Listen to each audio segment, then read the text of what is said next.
Assalamualaikum warahmatullahi wabarakatuh. Apa kabarnya semua teman-temanku? Kita jumpa lagi dengan Narto Buncit Channel.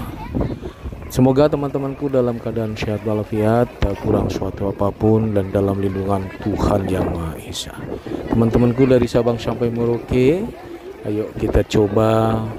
Ada suatu hal yang akan saya tunjukkan kepada teman-teman yang baru Jumat kemarin diresmikan oleh Bapak Gubernur Jawa Barat, Bapak Ridwan Kamil.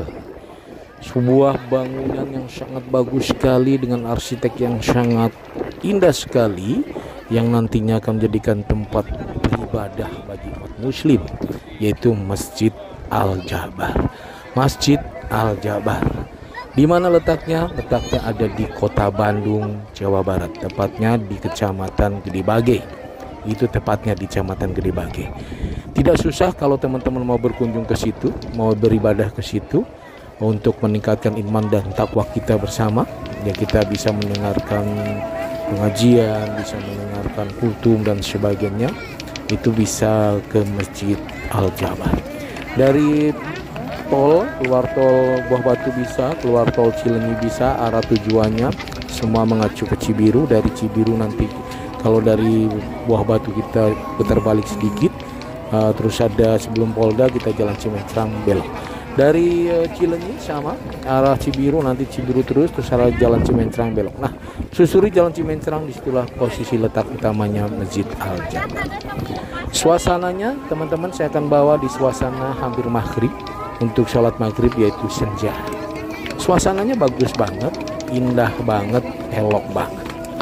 Ketika masjid lampu-lampunya mulai menyala dengan suasana senja, dengan udara yang sejuk, kanan kiri kanan bagus banget pemandangnya.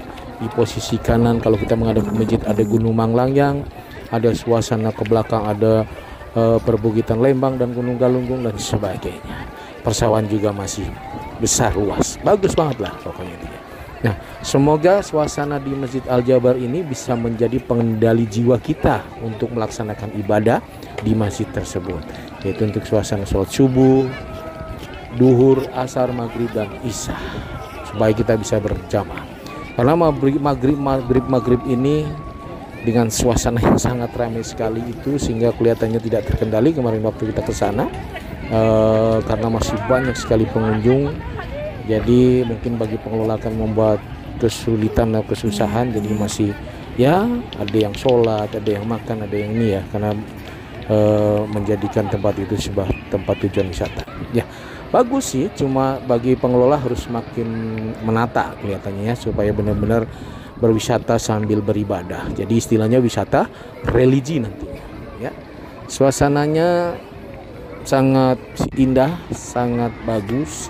Kalau kita masuk ke dalam juga sangat membuat kita kagum dan ya pokoknya terkagum-kagum lah melihat arsitekturnya masjid ini. Ya, ini jadi di Indonesia sudah semakin banyak masjid. Ada Masjid Istiqlal yang besar-besar yang seperti ini, sekarang ada Masjid Al-Jabar, ada Masjid Syekh Syayeb, terus ada Masjid Abdurrahman di Medan dan sebagainya. Dan apalagi kalau kita ke NTT ya, yang disebut julukan dengan sebuah daerah julukan 1001 masjid di di NTB ya, di NTB sana. Wah, mantap banget. Ya, ini suasananya kalau kita lihat nih, suasananya sudah mulai ya, semua lampu menyala sehingga menambah suasana jadi semakin syahdu, sejuk dan semakin betah. Semoga kebetulan kita bisa beribadah. Nah, ini kita lihat tempat wudhunya juga bagus. Jadi suasana maghribnya terdorong untuk melakukan ibadah dengan khusyuk ya. Ini suasananya tempat wudhu untuk kaum lelaki dan perempuan yang saya masih tercampur karena belum terterapi. Nah, ini kita lihat interior dalamnya masjid juga bagus banget. Jadi seperti menggambarkan sebuah kondisi kalau kita melihat ke atas langit awan yang putih dengan suasana seperti ada banyak sekali bintang-bintang menyinari bumi. Tapi benar, ini suasana maghrib saya begitu ke dalam, waduh enak banget, sejuk suasananya, juga khusyuk, juga tidak ini memang masih terlalu ramai ya, larangan antara yang sudah sholat maghrib dan yang mau maghrib lagi, yang mau sholat lagi, yang maksudnya sembahyang lagi, sholat lagi. Nah itu masih bertabrakan, jadi belum teratur memang, karena memang pengunjungnya masih banyak banget. Dan juga masih kurang pedulinya pengunjung.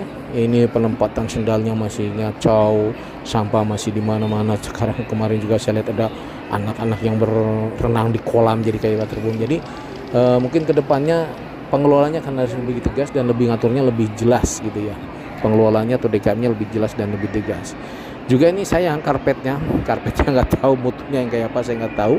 Karpetnya itu begitu diinjak orang banyak, begitu lalu orang banyak tuh berbulu, debu berterbangan.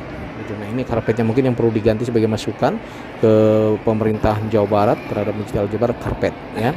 Karpet juga nanti kebersihan, terus arahnya jelas, kayak apa ya, suasananya supaya lebih nyaman lagi. Karena kalau karpetnya berdebu terus kebul atau apa ya sama aja dengan kita sholat, begitu kita sujud, nah itulah yang akhirnya debu atau apa atau bulu-bulu karpet itu terhilang. Nah ini suasananya di dalamnya bagus banget. Oke teman-teman, salut, bangga, dan salam hormat buat Pak Ridwan Kamil yang telah mengarsitektur ini masjid yang menjadi bagus. Moga-moga dengan adanya masjid ini semakin banyak orang berjamaah dalam beribadah, itu untuk sholat ya, bukan hanya untuk wisata, untuk berjamaah sambil berwisata atau wisata untuk beribadah. Oke teman-teman, itu saja yang bisa saya sampaikan sekilas tentang Masjid Al Jabar Jawa Barat. Terima kasih dan thank you banget yang sudah subscribe, like, dan komen. Yang belum, ayo subscribe, like, dan komen. Kita berbagi karena berbagi adalah bersilaturahmi. Saya akan ajak teman-teman ke wisata yang lainnya, ke tempat-tempat yang lainnya. Semoga kita bisa bangga menjadi bangsa Indonesia, karena kita nggak perlu takut, nggak perlu sungkan untuk mengembangkan, menyebarkan wisata Indonesia, supaya wisata Indonesia jadi yang nomor satu di dunia. Terima kasih. Wassalamualaikum warahmatullahi wabarakatuh. Ciao, ciao.